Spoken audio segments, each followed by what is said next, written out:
ज्या दिवशी आपण प्रसारमाध्यमासमोर बोललो होतो की पी पाटलांनी घाई गडबडीनं जाऊन असं स्वागत करणं हे वास्तविक संजय मंडलिकांचा आम्ही प्रचार केलेली मंडळी होतो, हे मलाही आवडलं नव्हतं आणि म्हणून त्या भावना मी तीव्र शब्दामध्ये के पी पाटील यांच्याजवळ बोलून दाखवलेल्या होत्या.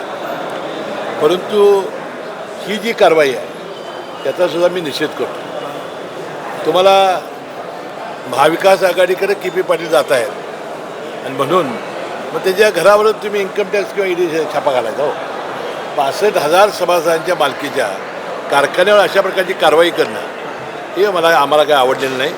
आम्ही याचा तीव्र निषेध करतो.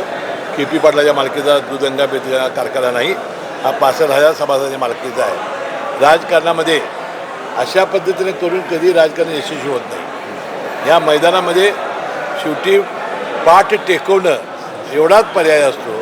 ती करण्याची आवश्यकता सोडून असे दुसरे केल्यामुळे सहानुभूती ज्यादा मिळणार के पी पाटलांना.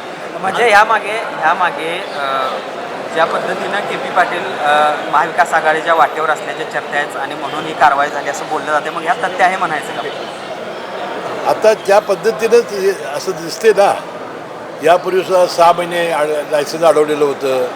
अनेक कारवाई, हे पद्धत बरोबर नाही, योग्य नाही. हे त्यावेळेला कारण हा सभासदांचा कारखाना सहकारी कारखाना. सरकारमध्ये तुम्ही आहात, सरकारमध्ये तुम्ही आहात, मग या विषयाबद्दल तुम्ही काही वरिष्ठांशी बोलणार आहात का? कारण मी त्या मंत्री महोदयाशी बोलेन.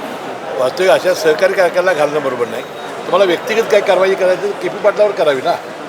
आपल्या विरोधकावर करायचं असेल तर आपण करू शकता, परंतु अशा पद्धतीने योग्य नाही.